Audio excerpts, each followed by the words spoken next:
Hey guys, and welcome back to the podcast. It's me and George again. We're here for an update. I hope you've missed us. We were going to record earlier in the week, weren't we, George? We were, but I'm But not sure what happened. you're not Some sure. difficulties on my end of things. But saying that, we were meant to record at 6:30. It's now 6 minutes past 7, so we're Hey, I 30 have a minutes late from legitimate AJ side of excuse. things. I have a legitimate excuse. I have a timing excuse for the Yeah. other day. You lost track of But it your is day. what it is. Yeah. Yeah. So yeah, as always, we're going to give you a little bit of an update as to, well, primarily I think talking about the prep, but also talking about where George is at, just coming out of this very successful mini cut he's done. So we'll talk about that a little bit. But yeah, give us a little bit of an insight into last sort of week and a half, mate. Has anything interesting happened? Probably touch on the fact that you've gotten back in the gym. I know that you said at the start like you weren't sure whether you're actually going to go back or not, but you're in there now. So give us a little bit of your thought process on that. So believe it or not, people have messaged me, why have you changed your mind and stuff like that? Well, I went to an outdoor gym last week and it was just so much better than training at home. And I was just like, fuck this. I'm going to go back when it opens. So I thought, let's leave it for the weekend because I know it'll be super, super busy. And then afterwards, I'll go back on the Monday. And so far, so good. You told me obviously to drop down and do an intra week where I just do my top set. But you know me, I can't do that. And I sort of did that last week where I was really sensible with what I did volume wise. So I kind of treated that as my intro week, and now I thought, fuck it, I'm ready to go. And I've been fully back into the swing of things, just being very mindful of what I've been doing, resetting a few movements, stuff like that. And I'm quite surprised with obviously the lack of equipment or lack of everything over this 5-month period. I've been quite happy with how I've been able to hold majority of my strength, to be fair, on some movements, which is good. Just relearning some other movement patterns as well, that type of shit. But I know I'll be back up and surpassing that in a month or so time, which is great. So yeah, at the moment it's going well, enjoying it. A little bit sore though, like my legs. You know, when after I woke up this morning, like yeah, fine. But just throughout this day, it's just got progressively worse. Yeah. And now I was sitting, I'm like, oh, fuck, my hamstrings or my quads or something like that is killing. So yeah, I know I'm going to be sore in the morning for sure. Did arms today. You mentioned about strength, mate. Like what specific things were like in a good spot and what things were maybe in a bad spot in terms of strength? So my squatting was pretty good, I think, because obviously I've done a lot of barbell back squatting in this period of time. Is actually being able to hold quite nicely. Like my barbell back squat is the best it's ever been. Yeah. When I went to outdoor gym, I did like 140 for, I think it was like a set of 12 or 13, which I've never done before. I remember when I was trying to get up to 140 in December last year and I couldn't even get it. Yeah, I remember that. But now it's up to easy 12 and it's quite of a breeze. That held quite nicely. Incline dumbbell pressing was okay for me. I don't usually do pressing, but obviously I've been focused on those fucking big old 20 plates that I've been pressing at home. That's actually improved ever so slightly. But like I said to you this morning, just noticed that I'm just fatiguing quicker, especially on the isolation stuff, which I haven't done for a while. Yeah. Just fatiguing way quicker than what I have been originally. But most things have stuck around, you know. Leg extension stronger, no idea how, because the leg extension I might have shit. Hamstring curl, a little bit off, I would say, but I'm very confident. It's literally like I'm literally 2.3 kilos off what I was doing and like 2 reps, so it's nothing minor. And remember, we're in lockdown. Before lockdown, I was like 170 pounds, 171 pounds, something like that. I'm now 157, 158. So like good 16, 17 pounds down and still just as strong. So in my view, it's just progression. It's only going to go back up. So yeah, other than that, I weighed in a new low this morning, which I just knew was going to happen. As soon as I start reversing food up, happens to me every single time, and I can just judge it. Like when the night before, I look at myself in the mirror, I'm thinking, yeah, I'm going to be leaner in the morning. Step on the scales, leaner. So obviously we introduce more food, and see how that goes, and hopefully my scale weight will start bumping up a bit. But feeling good, like feeling really good in the gym, like going through that phase at the moment where obviously calories are higher, but I'm fucking looking at myself like today when I was training arms, I'm like, yeah, I feel fucking good here. I feel pumped, full. So yeah, hopefully the next couple of weeks is just going to be really, really good. And obviously, as you gain a little bit more body fat, stay in a surplus for longer, you never respond as well as what you would do initially. But yeah, man, all good. Same shit. Good. Fantastic. Yourself? Yeah, so my last week and a half, it's been pretty solid, to be honest, in terms of training nutrition side of things. Prep's been going very efficiently. So I had, like, the weeks before we did the last one, I had some pretty aggressive drops. So I was just, I think I discussed in the last one how I wanted to sort of control those a little bit more. And I'm pretty sure that I have, in the sense that I've dropped over the last couple of weeks more in line with about 0.7, 0.8 pounds a week. I think I had a 1 pound week and a 0.6 week. So like they averaged out to sort of like just below a pound each, which is perfect at this stage. I don't want to be losing any more really than like 1.1, 1.2 pounds on average per week. Just need to slow down the rate of loss so that can really do everything to prioritize, tissue retention essentially. And that revolves around, of course, performance, but also, is definitely influenced by how quickly I lose weight. So I'm just keeping an eye on that and making sure that if I need to refeed, I do refeed. I had a pretty big drop this morning.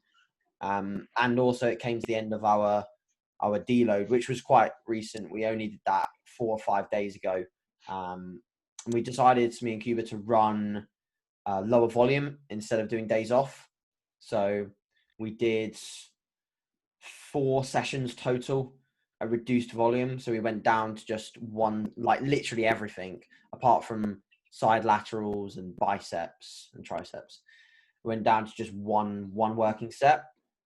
And to be honest, that was... Can I ask a question about that? Yeah, go for it, mate. Absolutely. Because I noticed in either one of the Trained by JP videos or it was Kuba's YouTube video, you were speaking about doing like 1 day on, 1 day off, 1 day on, 1 day off. Yeah. Why did you change to the sessions instead of what you was previously going to do? I think maybe, unless Cuba explained that in a weird way or the wrong way, I think what we were planning to do was do 1 on, 1 off as an approach to training post competition. So I think that was probably the context in which he was describing it, because during this prep we're still going to stick with the push, pull, off, legs off. Like, we won't change that, I don't think, at all. The only thing that's actually changed in my split over the last 4 weeks or so has been removing the arm day, because on the rest days, like today was rest, and I would normally be doing arms today. I just need the day just to be at home, basically do nothing apart from just work, go on walks, and sort of relax and switch off. So I previously even just having to go to the gym, having to make that, it is only a 35-40 minute session, but having to make that time, make the intra, make the pre, taking all that time and focusing for a session was pulling away from my recovery from all of the other ones, which are a little bit more important. So I've just put a little bit more volume on my arms on the end of push and pull, and also at the start of legs. So just do a couple of sets.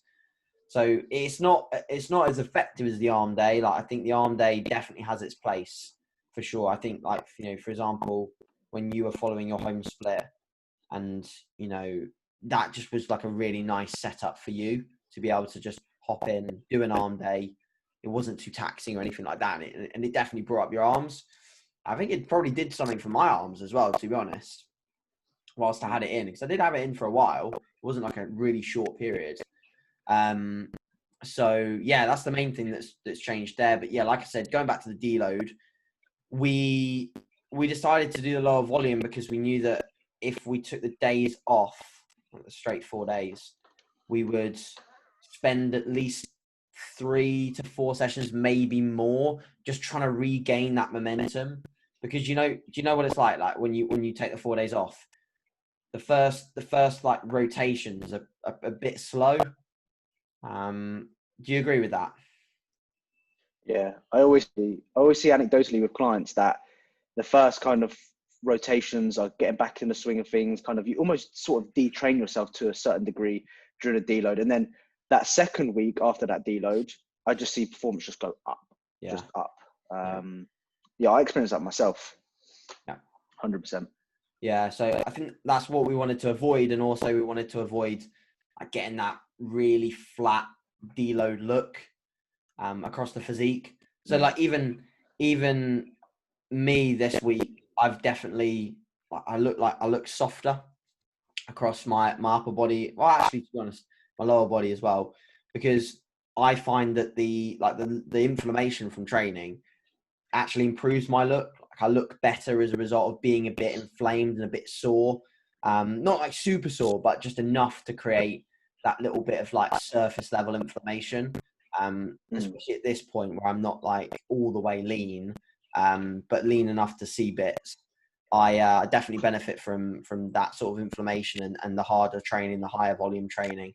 But one thing that we did notice, like over the last 4 sessions especially, is that we're both very, very strong. So we still managed to obviously drop the fatigue enough to see like strength progress, or at least be able to make more progress than we maybe would have done if volume stayed the same. Because we matched intensity. So we didn't change intensity at all. It was just literally just going in and doing rock bottom volume. So this session that would have been like, like a leg session, like usually maybe 3 hours, is now 2. And the pull session, 2.5 hours, is now an hour and a half. Like we did pull the other day, and it was like, we both said to each other at the end, like barely felt like we trained because it was so quick.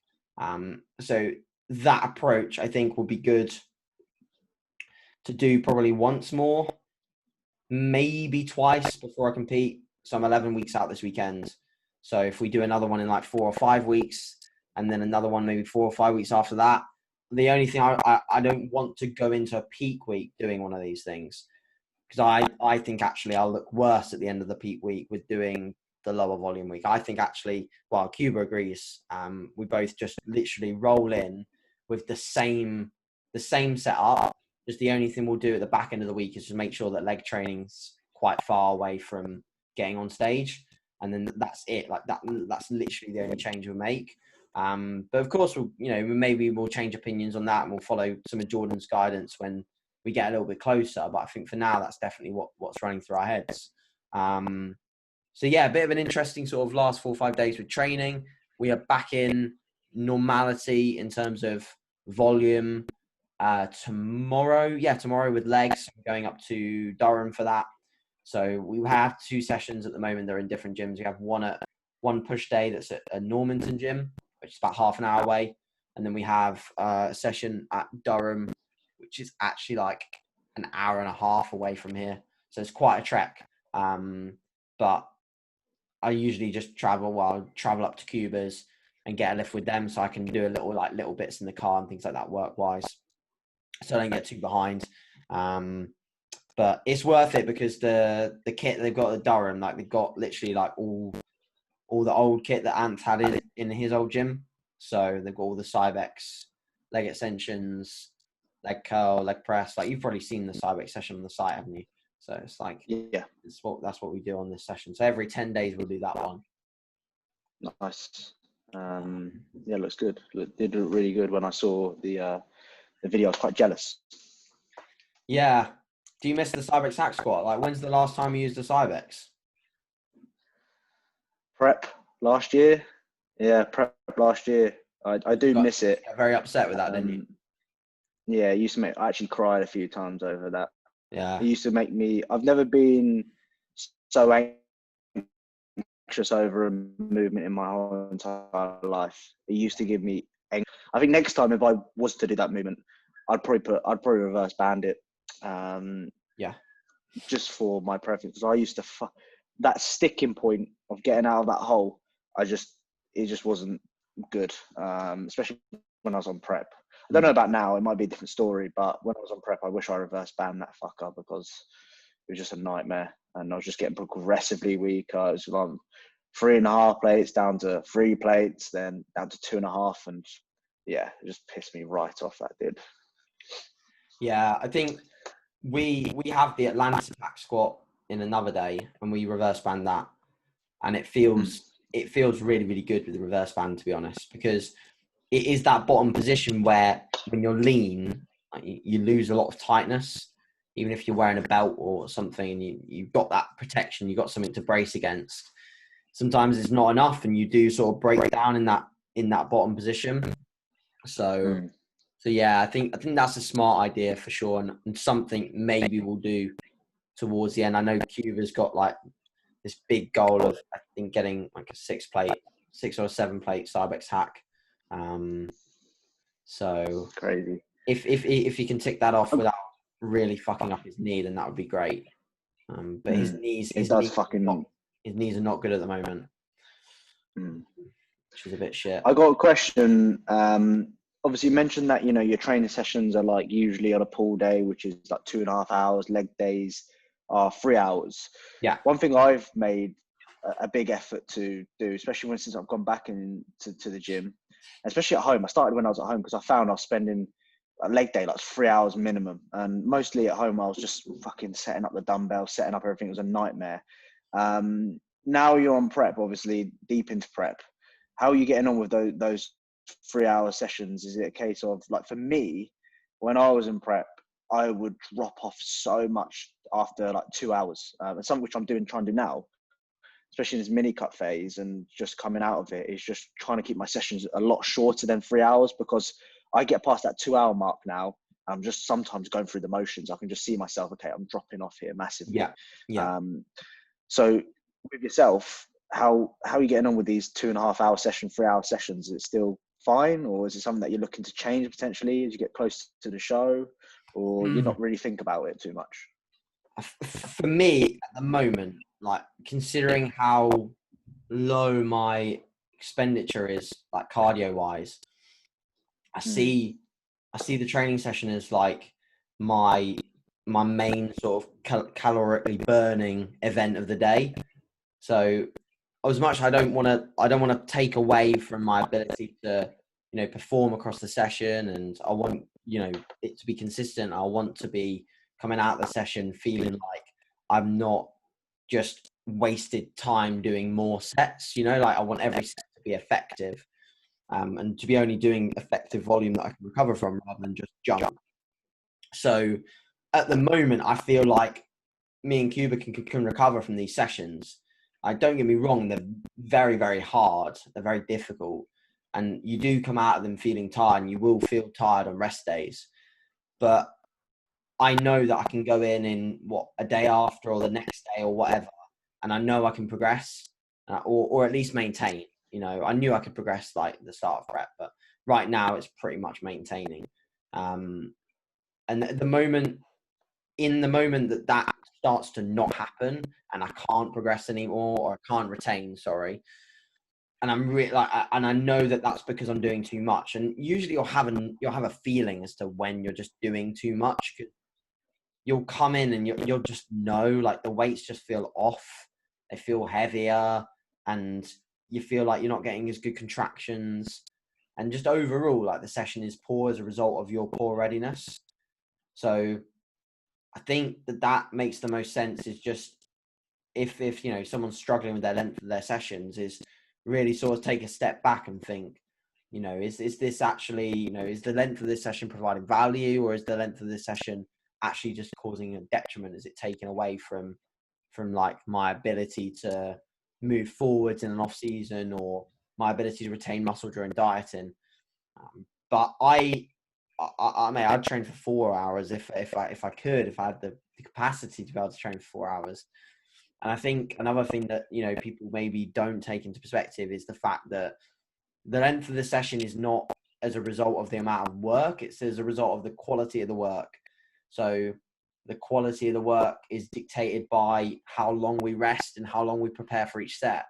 So if we take 10 minutes or 5 minutes between top set and back off on a bent over row or an RDL, then if that's what's needed to be ready, then that's that. I'm not saying that you should extend your rest periods to a crazy amount to retain numbers, because that's not what I'm getting at. But what I'm saying is, like, if you need to take a lot of rest because that will create the best setup for you to attack that set on that day, then that's the benefit of making the session longer.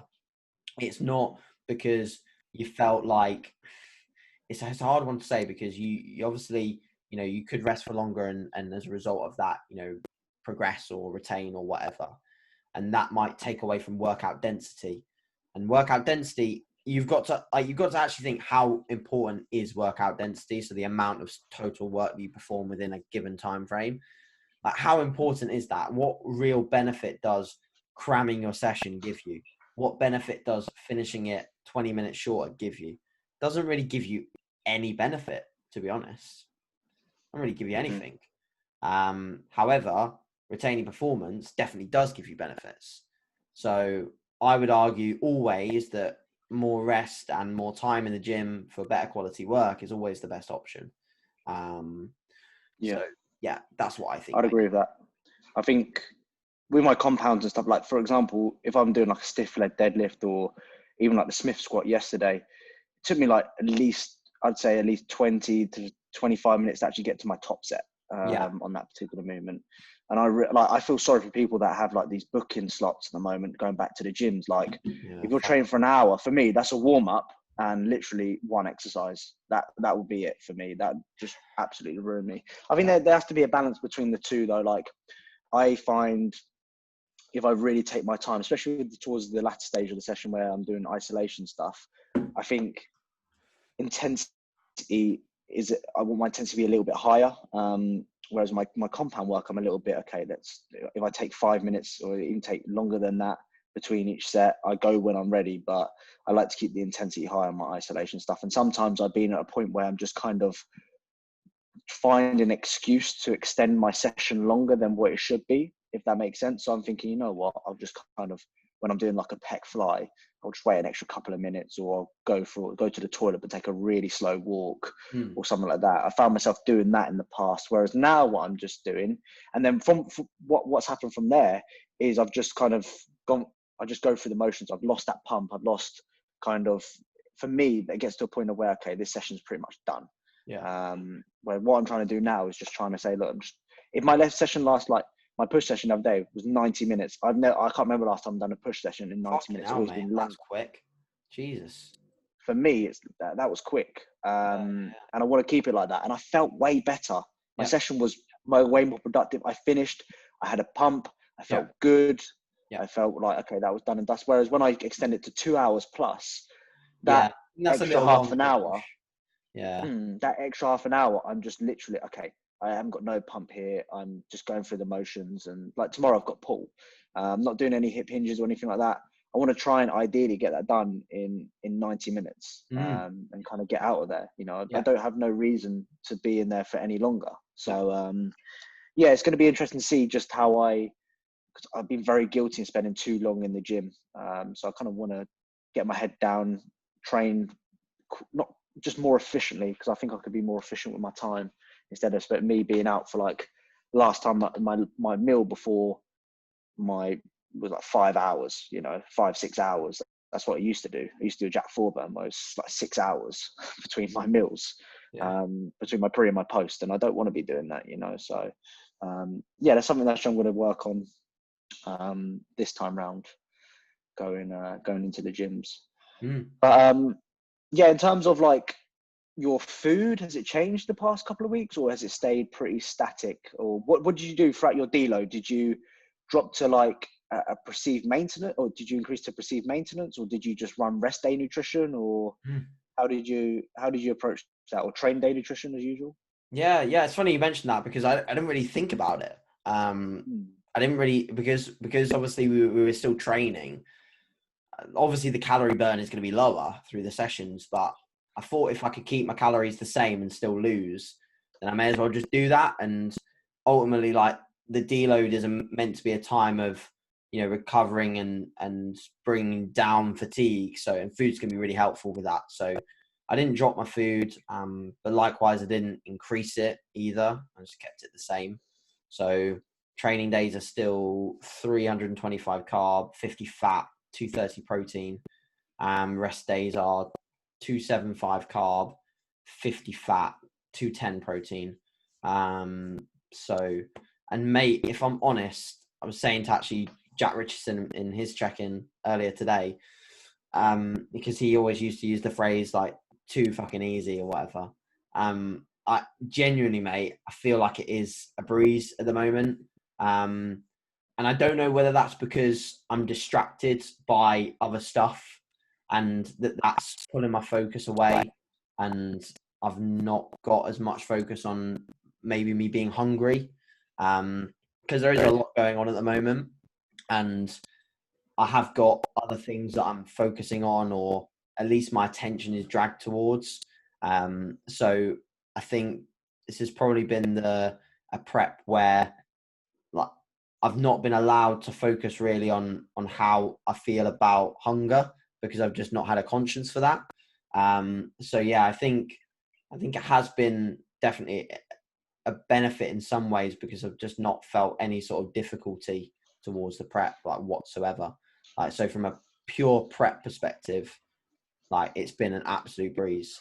But yeah, besides that, mate, like, I don't think I'm going to need to make a nutrition adjustment for a good couple of weeks. I think I'll be able to drop on these calories, because I've set like what I deem now as a deficit. And I think throughout the 160s, I shouldn't have to change much, because it just keeps coming off. Obviously, if I have a day where, you know, I eat a little bit later perhaps, or usually I'll go up after a rest day. What tends to happen to you after a rest day? You always used to go up, didn't you, as well, after a rest day in prep? Sorry. Oh yeah. Yeah. I always used to go up on after rest day. And used to drop on a training day like mad sometimes. Yeah. Yeah. That's similar to what happens to me. Like, I'll usually go up, you know, maybe anywhere between half a pound and a pound after a rest day, and then I'll drop that pound really quickly off, and maybe even more after a training day. Just the calorie burn, obviously the perspiration, the sweat, the fluid shift, etc., is completely different on both days. So I think there's always going to be an amount of scale weight shift when that happens. But yeah, like, I can't complain, to be honest, mate. It's been a very sort of straightforward process to get to this level of body composition, and the main things that are left in terms of getting more body fat off is going to be my glutes, my hamstrings, obviously a little bit off my quads as well. But I'm pretty happy with my quad condition at this weight as well, to be honest. Like, I haven't had this amount of separation in my quads at this weight, like, ever. And there's a little bit of glute detail from the side, and there's absolutely fuck all from the back. There's no hamstring detail from the back. But again, like, I think we mentioned it in the last one, but it is going to be a balance of how much body fat can I get off without really starting to ruin the shape and the fullness of the upper body. So the next 5 pounds I think will be quite interesting. So I was 168.2 this morning, and I think I'm just going to get under 160 pounds, and then I'll be pretty close. I think stage weight is going to be 158, 159-ish, maybe 157. If worlds go ahead, I think I'll get to like 157, 156, and that'll be pretty cool, because then that means that I'm a good 10 pounds, if not more. Well, good. If I'm 157, if I'm 158, be like 12, 13 pounds heavier than I was as a junior.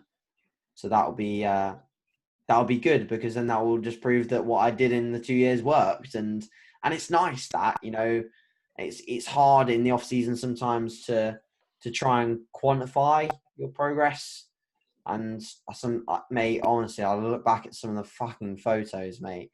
I didn't realize how soft I was at all. I didn't realize, like, one bit. I sent some photos to Finn, because we both trained with each other around Christmas time, just when I came back from Worlds, and we both went in the toilets and took some photos in the Ultraflex lighting. And fucking hell, I look absolutely atrocious. Like, You, so you'll bad. send them to me. What's that? You'll have to send them to me. I've got to look Yeah, at these mate. photos. Genuinely, I'll bump some of them across because I'll literally buzz you some of them now, so like you can get your reaction on your camera. But mate, honestly, like I look like an absolute pile of dog shit. And the thing is, That was I didn't realize it at all, mate. I didn't think that I looked that way. I didn't think that I looked that bad. I always just sort of took photos and thought, oh, actually, no, I don't look too bad at all. Probably look all right. You know, keep pushing, try and get to 200. to be fair, mate, that was the exact same as me in when I finished my prep in like, I don't know, I think it's about November when I took those photos in my missus' garden. I Yeah. look back at them now and I think, what the fuck just happened there? It's like your body just goes into this kind of recovery mode where you gain like 5 pounds, but it looks about 20 pounds and you look soft as shit, watery, inflamed. It's pretty much where you just go into this kind of recovery side of things. Oh, They're I'll tell you fucking what, awful, mate, aren't they, man? they look similar to my photos when I came to Ultraflex last with you and we trained and we took photos in the exact same position. I think it was just before I got rid of my top knot earlier this year. I just I look at them now, I look like that. I can't believe it. Like, what the fuck? Mate, when you It's next just, come up, yeah, we'll have to take some more. So, yeah, 100%. but oh my god, man. yeah, it's crazy. It's crazy. It's like I didn't realize at all. I didn't realize how terrible I looked body composition wise. But you know, it is what it is. You see that comparison, but yeah. I'll put it up at some point. But Yeah, like 100%. my legs look terrible. Like terrible. It's crazy how in natural bodybuilding, well, actually, to be fair, in natural bodybuilding, so the thing is like Cuba's legs in the off season look absolutely insane. So do Jimmy's. Like they have this crazy fullness and sweep, and like they're always getting their legs out at the end of the sessions. I was like, nah, I'm not. No way, Jose. Like I only look half decent when I've got body fat off, and that's it. Don't know. I think it's just down to pure muscle, to be honest. Like the amount of total muscle they have means that in the off season they still look very, very good. You know, in every pose. You know, and even in the lower body, which is pretty fucking immense, to be honest. So yeah, you just got to battle through these phases. Like obviously, you look a lot better now than you did 8 weeks ago, and that's because you've just gone through a mini cut. You know, and even though you're a bit flat and you've had to like push a quite a fast race of loss, but you've come out the other end and you look mint as a result of it. So yeah, and a lot of people, that's the issue. They not willing to, like, I had a client earlier that told me he's not happy with the way he's looking, and he's only been at this body weight for less than 3 or 4 weeks, and I told him, mate, you're staying here for as long as you possibly can until we're going to pull back. It's shit. Like visually, you look fucking shit. I told him, you look shit, mate. But I promise you, his performance is just going up. He's sending me over his PBs all the time. I'm saying we need to ride this out for as long as you can. And that's what I always say, like, spend less time looking at yourself, focus on what you're doing in the gym. And if you can finish at this point and say, yeah, this is the strongest version of myself.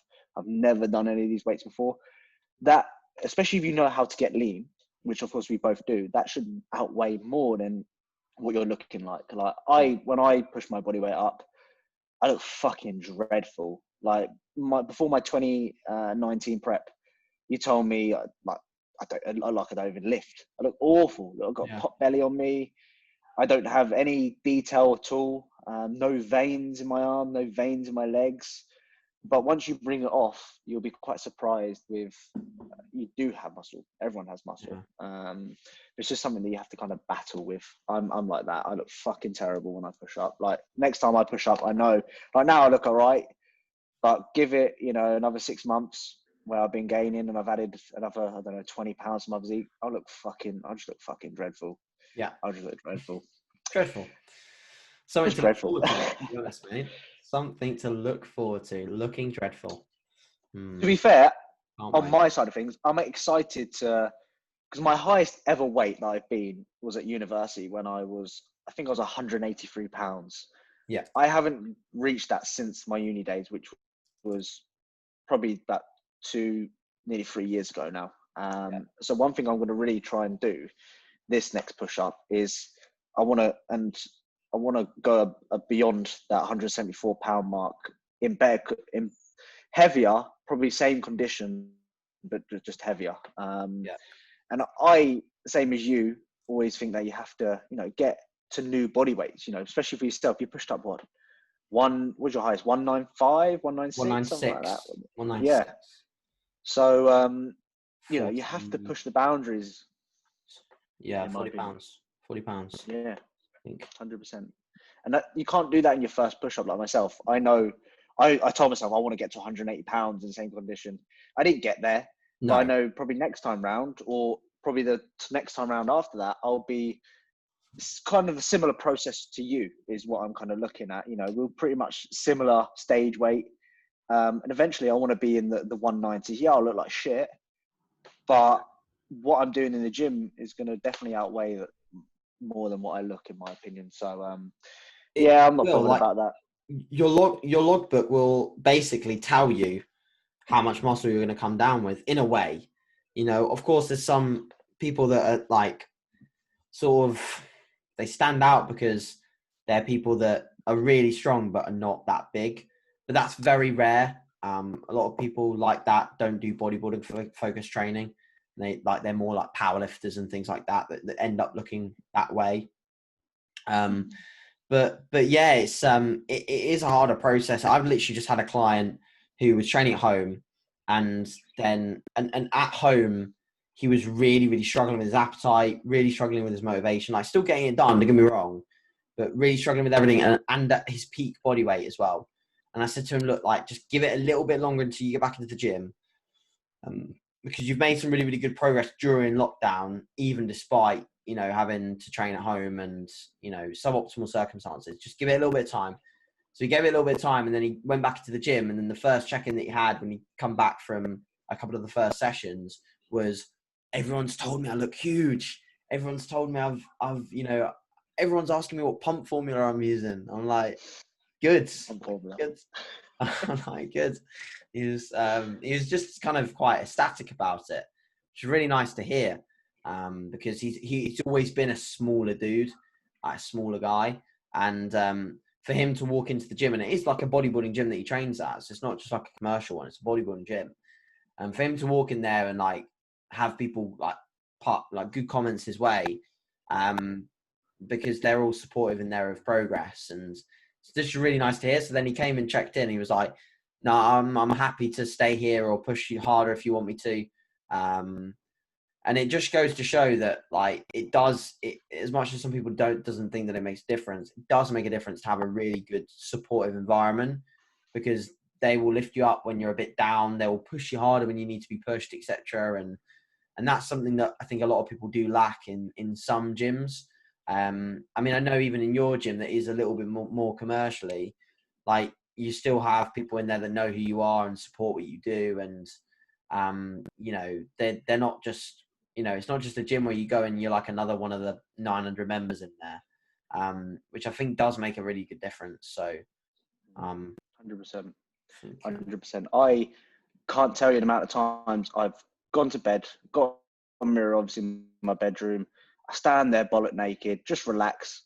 And I look at myself, I just think, I've been training for 5-6 years now, and I look like this. Really? Like, I have so many doubts in my head. I go to bed, just stand there, pop my belly out, just stand with my normal posture slouched over, cock hanging out. And I think, really? But sometimes you go in the gym and go, fuck me, you look good. Like, I had not with the cock videographer called me today in the gym. No, definitely not. Unless I was in my trunks and a nut fell out.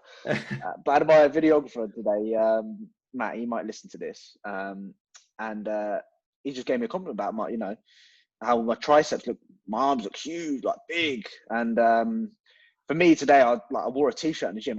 You know me, I never fucking wear a t-shirt in the gym. Never, ever would I do that. So that was a big step for me. And just little things, hearing things like that made me feel a lot better about myself. And I think, hang on, okay, this is rewarding now. I will continue doing what I'm doing. So sometimes we just need that second, because your biggest enemy is yourself. Amount of times I do that in the mirror.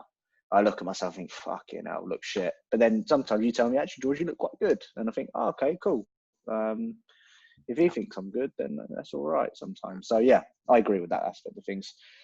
Is there anything else prep-wise or anything that's changed in the past 2 weeks that you need to highlight upon?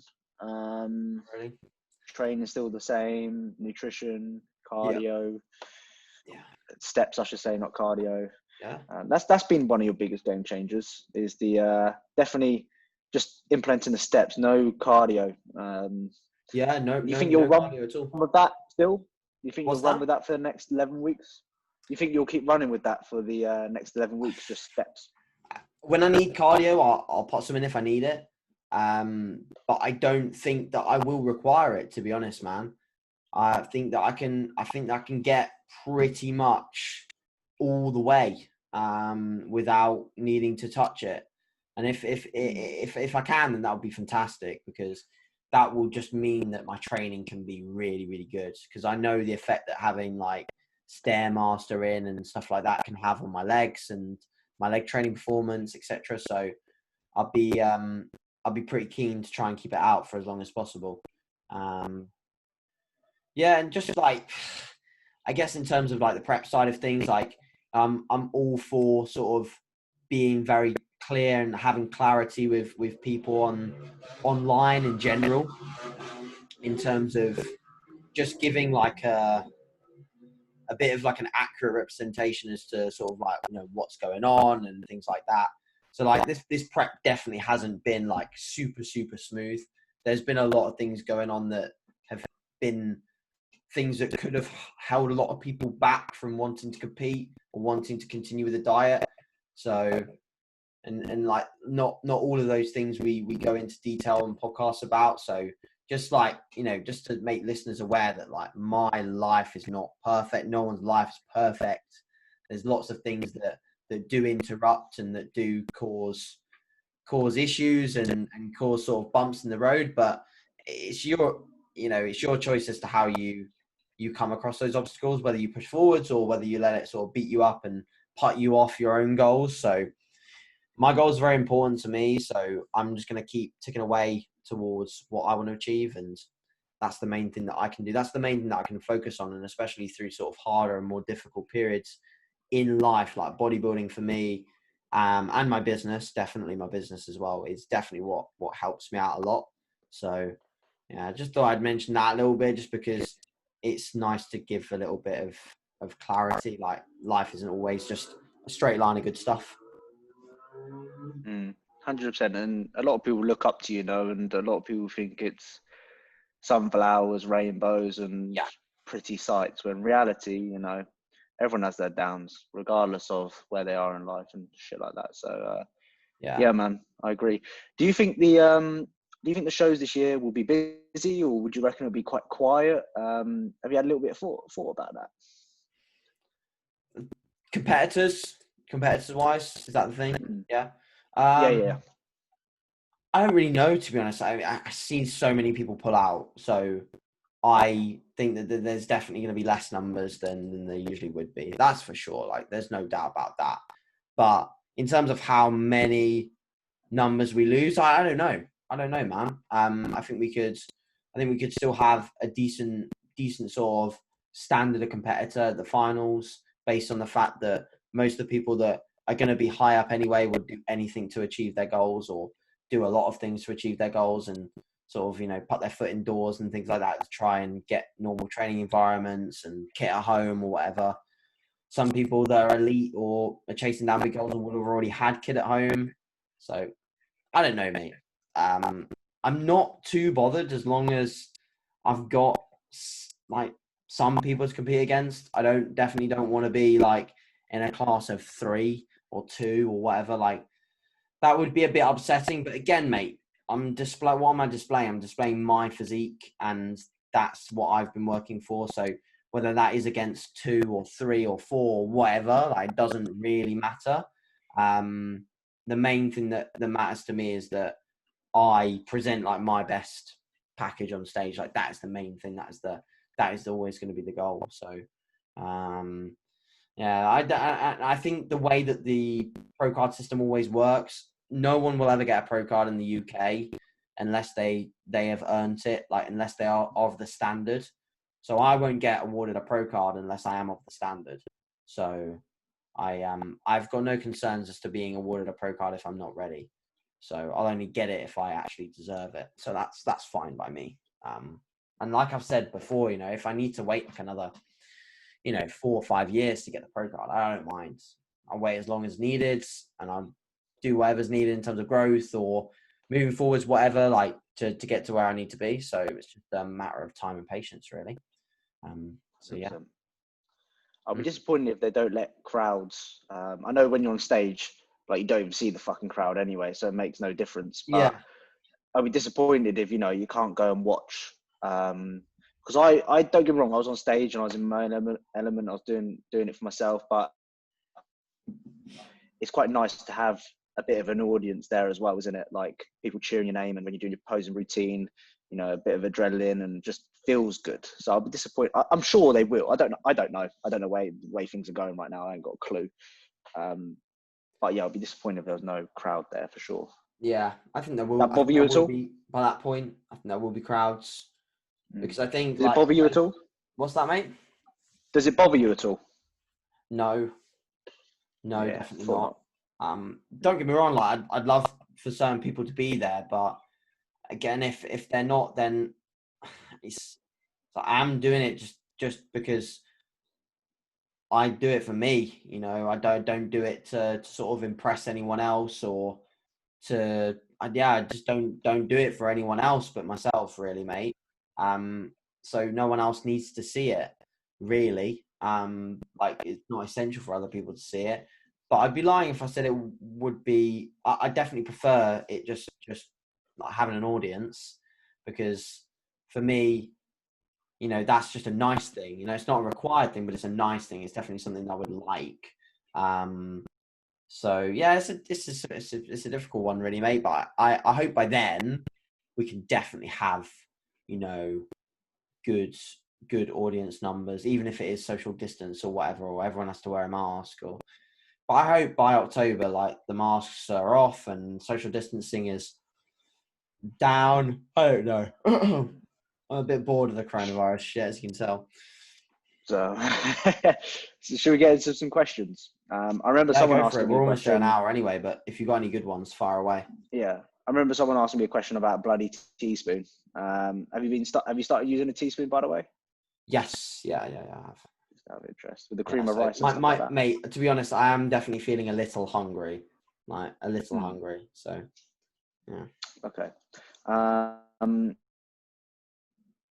James asks, do aminos count for your protein intake at the moment? Yeah, I always track my EAAs. So, yep. I have 20 grams of MPS max during training. So, yeah. It's a pre-digested. Same here. So, yeah, I do track them. Caitlin asked, would AJ ever call his child Graham? Fucking hell. Can we just highlight upon that quickly? Like, where did that come from? That Graham? I don't know, man. I don't know anyone called Graham at all. Like that was I was so tired of the exercise library that I just don't have a clue. It's good though. Oh God. Who'd win out a fight between me and AJ? And from my client Barney, I ain't got a fucking clue. I don't want to fight you, AJ. It was all love. Someone asked, I'm going to Ultraflex Durham for leg pull sessions. What machines would you use? Leg pull. Ooh. Good session to do there for sure. So you've got, like, for pull, you got the prime plate loaded pull down. It's definitely worth it. You've got the old Nautilus pullover machine that Dorian used to use. Definitely use that. And then obviously you've got, you know, like whatever deadlift or hip hinge you're doing, perfect setup for that. And then for like the leg portion, either the Cybex hack or the Atlantis pendulum. So you've got both. Got two of probably the best leg machines in there.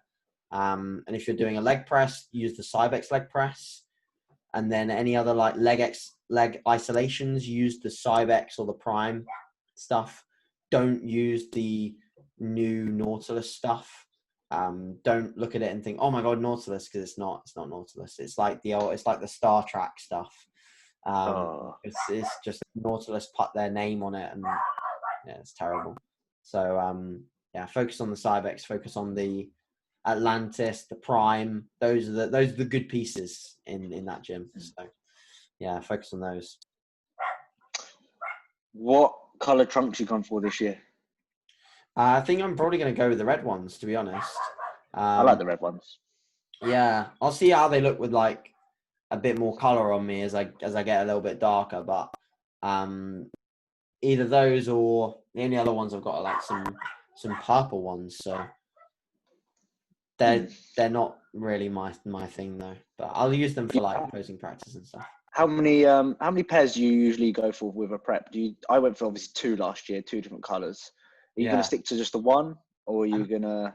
I mean, like the red ones are like Cuba's old ones. They're like got his sweaty bollocks, and he's just said, "Oh, you can just have them now." So, like I don't usually go through many. Usually, I like 2 or 3 weeks out. I'll just be like, "Oh, I probably should get some posing trunks," and I just buy them. But I think I might need a small. If I'm gonna go red, I need to buy some new red ones because they're not like. I think there's a little bit too much of a gap between my waist and like where it should actually cover the top of my cock. So I think that's worth covering. Even if there is no audience, I'm not sure that like Lee and the rest of the judges would like to see my bell end during my posing routine. Fuck's sake. Like a front spread with my bell hanging out. That would be a sight. Fuck me. Tanning preparation before a show, sunbeds, etc. That's what they've written. So, are you on sunbeds at the moment? Are you gonna plan to use sunbeds, stuff like that? How often? How much are you doing at the moment? I'm doing 6 minutes every rest day at the moment. So I'm just trying to build it up, like so that I get a bit of color on me first. And I do think that it actually makes your skin different. Like I know it sounds so bro sciencey, but I feel like my skin's thinner when I use the sunbeds. So bro sciencey that, but I feel like the hardness and like sort of, I just think it makes your skin different. Do you agree with that? Like after you've done a few sunbeds, you've like your vascularity is different and your legs feel different. I don't know what it is. Maybe it's a fluid shift. Yeah, I 100% agree. I used to fucking love them, especially Yeah. getting off of sunbed and your vascular shit. Like you're like, wow. Yeah, it's nice having a bit of color as well, to be honest. Yeah, of course. If you was using sunbeds before a show, I would just don't abuse them like I did, because I got to a point where I was like 3 times a week for like 12 minutes. Holy shit, man! And wow. Yeah, That's a lot of time I built up. bed. And don't get me wrong, I felt fucking great. I looked good. I felt better within myself, better looking with a tan. A tan makes a big difference. But my skin, I didn't put any cream on before or after. I have literally, it's taken me about a year, because I had this, like, you remember when I actually put my tanning on for the show, and I had this patch on my arm here from where I damaged my skin from being on the sunbeds. Well, I obviously have been focusing a lot on moisturizing this past year. Like I moisturize twice a day, every day. And I can comfortably say about a year later, it's taken me nearly a year to get rid of that fucking horrible rash thing on my arm from sunbed. So yeah, it's crazy. If you are using sunbeds, make sure you put sun cream on before, moisturize when you get home. Don't because I used to come home and my cracks and my fucking knuckles were bleeding from where my skin was just so dry. It's like washing up for about fucking, when you've been washing up and they get sore and shit. It's like that. It was a nightmare. So make sure if you are using sunbeds, don't abuse them like I did, because you'll fuck your skin up. And yeah. How to balance high cardio output during non-training activity. How to balance high cardio output during non-training activity. Does that make sense to you? Because that don't make sense to me. No, it doesn't make sense to me at all. No. I mean, I'd just maybe move on from that question. This one's fucking awful, but I'm going to mention it. Started on creatine, put on 4 pounds, beat them up, can't seem to lose it. Cutting macros good. Okay, Lewis asks, ideal Matt. This has got nothing to do with prep, but see what I put up was ask AJ a question about his prep. Okay. People are coming in No on one will listen to that. ideal amount of average weekly weight gain when building muscle. Well, don't really go off numbers, to be honest, mate. Like, you know, just go off the look all the time. Far too many people focus on just the numbers and get caught up in the numbers, and as a result, you know, they really, really mess their heads up. And they think that just because they gain too much in 1 week, they've got to, you know, pull their calories back or something. But in reality, they could look really, really good. So, like one of my clients, who I took through a gaining phase, like every week he was gaining like 1.5, 2 pounds. And I was like, how the hell are you getting away with this? And it's not just like favorable body fat partitioning or anything like that. It is just some people can gain faster. Some people are more responsive to muscle gain than others, natural or assisted. Some people just have better pathways for it. So this guy obviously had a very, very good sort of setup for it, and he just gained muscle like mad. And as a result, you know, came out the other end with, you know, 25 pound up, and he didn't look much different in terms of condition. So, you know, if you're going to hold yourself back, set a number and choose to hold yourself back. If you want to really, really challenge yourself, push yourself forwards, don't set numbers and just take photos, take honest photos and get a second eye that's honest with you. That's my best advice, to be honest. 100%. I always find that when I push in the off season, my scale weight does fluctuate a little bit more for obvious reasons. If I had to say a number, I would probably say a percent of your body weight per month. But as AJ said, photos are going to be, for me, more important compared to oh my god, I've gained 22.2 of a kilo this week. Oh no, like end of the world. Like it's really not. I normally find with clients, for example, some people, you increase their food and then all of a sudden their scale weight will just fucking fly up and you're thinking, fuck me, you've gained 3 pounds this week. But then it'll just settle down. And then you'll find that the average a month, it still ends up being a, you know, percent or whatever each month. So yeah, that's what I would recommend there. How much weight should a natty lose from peak to stage weight? I know it varies. So what would your personal preference to be? I'm guessing he's asking ideal weight above, like, I don't know. I'm fucking making this up right now, and I. Yeah, no. How much weight? It's a good question. It's a good question. Yeah. So I think, in all honesty, anywhere between 30 and 40 pounds, most males will drop. And females anywhere between 15 and 25. I think that's about right. You know, that's obviously like a wide bracket, but it will be because it's quite a broad question. But yeah, I'd just say that, you know, 15, 25, and then 30, 40 tends to be where people land. Obviously, you were a little bit less, weren't you? Because we just underestimated, I think, how much you needed to lose. And also you're just a shorter person, so you carry less total weight anyway. But yeah, I think I was 25 pounds, just under 25 pounds I lost. Yeah. In my That's how much I've lost so far. Which wasn't crazy amounts. I think that is all the questions I have, because some of them are just fucking shit about would you rather do this? Would you rather do that? And it's just not mature. Answering them, to be honest. I think we've pretty much been on for an hour, haven't we? We have, mate. Yeah, we've absolutely killed it, to be honest. Yeah. Considering the gambles and stuff. Yeah. Should we leave it there? Mate, I'm happy to leave it there. Anything else we've got to say? No, nothing at all, apart from, just as always, thanks for listening to us. We had a really, really lovely response on the last one, so I appreciate it. And just make sure you go and buy some JP clothing and go and buy. Oh, one more thing. George has purchased the cream of rice. I purchased what? Sorry? You purchased the cream of rice. I have. I have. Oh yeah, I have. Yeah. I'll give you my little review right now. Consistency is really, really good. Really good. Yeah. It's a little bit more chocolatey compared. Obviously it's triple chocolate, so it is going to be compared to the it's 3 different chocolates in that, mate. But I was stirring it, and it's lovely. It really is. It cooks really nicely.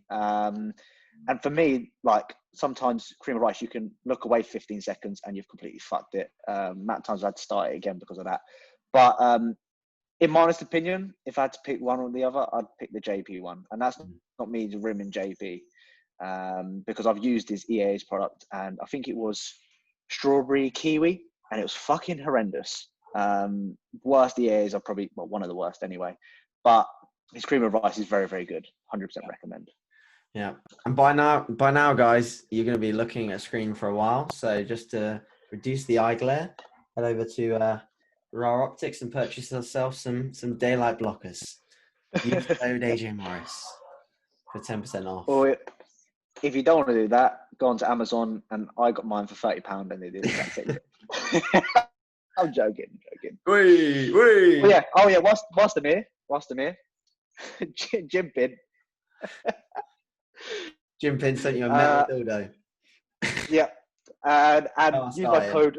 Unfortunately, Osborne is spelt wrong, which I'm slightly Osborne 5, and you'll get yourself a discount on this. Not really sure what I'm gonna stack with this, because I'm not the strongest individual out there, but maybe one day I'm gonna stack the machines. And yeah, other than that, I've got no Legend London stuff about. I'm not gonna plug that. No. Legend London. And obviously supplements as well. George 10, Legend London. We don't usually do this amount of plugging. Like, let's stop. Let's not do this. I'm so sorry for the plugs, guys. We'll speak to you soon. Love you lots, and yeah, thanks for tuning in.